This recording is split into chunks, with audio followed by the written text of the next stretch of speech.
Bonjour, j'aimerais pouvoir vous reparler d'un produit que j'ai déjà mentionné, la Logitech Squeezebox Touch. Alors je l'ai déballé, vous avez pu voir la vidéo justement sur le contenu du package que propose Logitech. Maintenant je l'ai branché sur un système assez simple de son et on va faire le premier démarrage justement de ce boîtier. Je vous rappelle le système de connectique arrière, donc on a du jack pour des sources standards type analogique ou alors du double cinch. Et pour du contenu digital ou de haute résolution, vous avez ici donc du coax ou une arrivée fibre optique. Possibilité de pouvoir se connecter soit avec du Wi-Fi, soit avec une arrivée RJ45. Il y a aussi la possibilité de pouvoir brancher une source USB et sur le côté il y a un lecteur SD card. Voilà. Alors je vais mettre le courant sur la Squeezebox. Voilà. Et je vais démarrer l'ampli. Voilà. Donc on voit ici que l'appareil est en train de démarrer.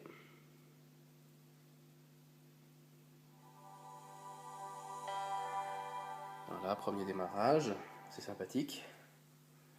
Donc la première chose qui nous est demandée, c'est dans quelle langue on veut travailler. Donc je vous rappelle qu'il s'agit d'un écran touch. Voilà.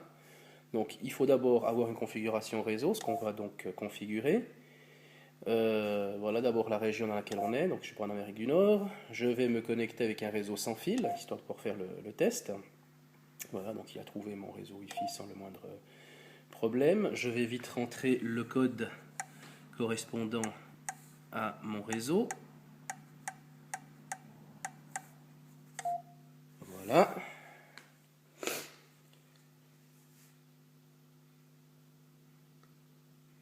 On va se connecter et à partir de là, on va pouvoir commencer à configurer les options de base, à savoir quelles sont les sources ou quels sont les logiciels que l'on souhaite employer via la Squeezebox Touch.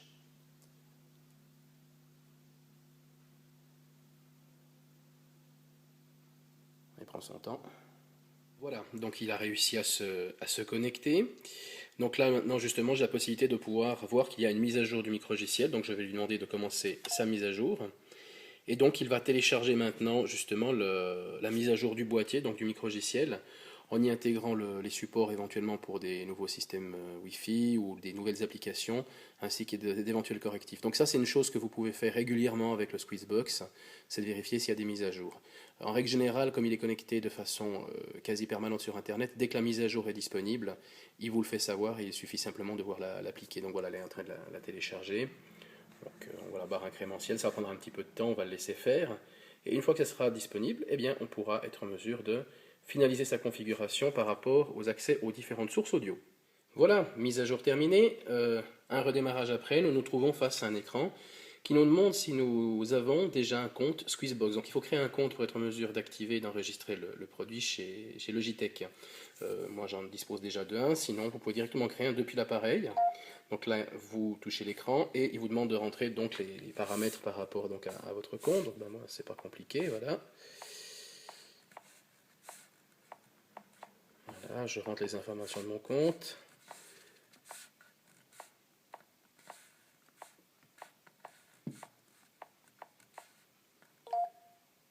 Voilà, saisir le mot de passe. Et voilà, après le mot de passe, eh bien, on arrive directement donc justement sur la partie de configuration qui est liée donc, à la partie du boîtier. Donc là, on peut être en mesure de voir un petit peu qu'il y a donc la possibilité de rechercher la musique, les radios internet.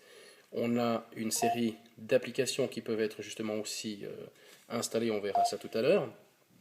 Donc diaporama d'applications, si on va là-dessus, bien justement, on retrouve la plupart des applications proposées, les différentes possibilités. Donc là, justement, en utilisant donc, le système tactile, on peut être en mesure de se balader un petit peu partout. L'application tierce, typiquement, donc là, on peut voir qu'il y a toute une liste d'applications qui sont proposées également en plus. Donc les radios, typiquement.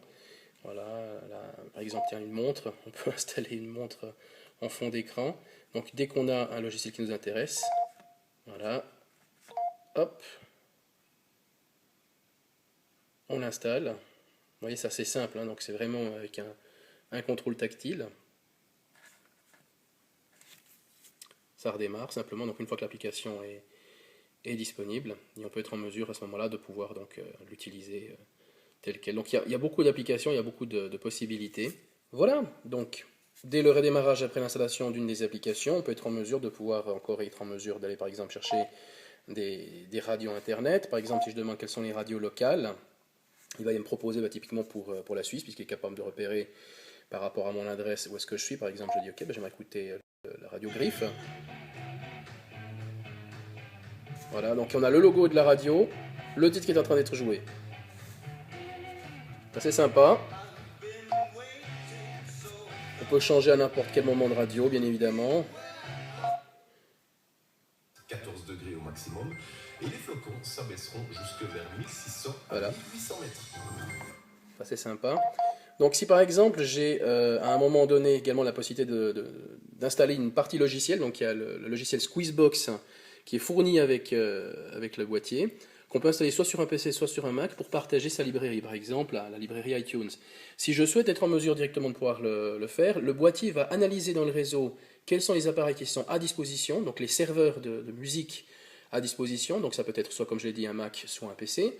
Mais si vous disposez d'un NAS, par exemple, comme par exemple un boîtier de type Synology, j'ai déjà eu l'occasion de parler des Synology, eh bien, il y a une application justement de type Squeezebox Server qui vous permet donc de pouvoir diffuser le contenu des fichiers musicaux que vous avez sur votre stockage central en réseau. Donc là on peut voir justement la petite application que j'ai installée, le petit plugin, qui affiche l'heure, donc voilà, 11 septembre, sympa. Donc il suffit simplement de retoucher pour arriver là-dessus.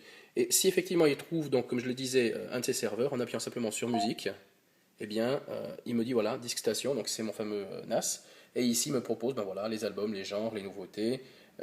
Si j'ai fait justement donc une partie de lecture, donc les listes de lecture, je peux être en mesure bien évidemment de pouvoir les reprendre, donc typiquement par rapport aux listes de lecture iTunes, donc les playlists.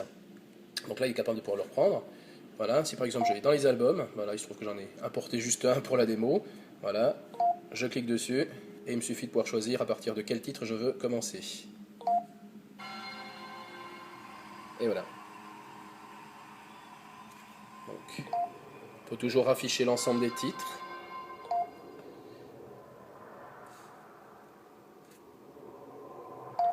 Voilà. Comme vous voyez, c'est assez simple d'emploi.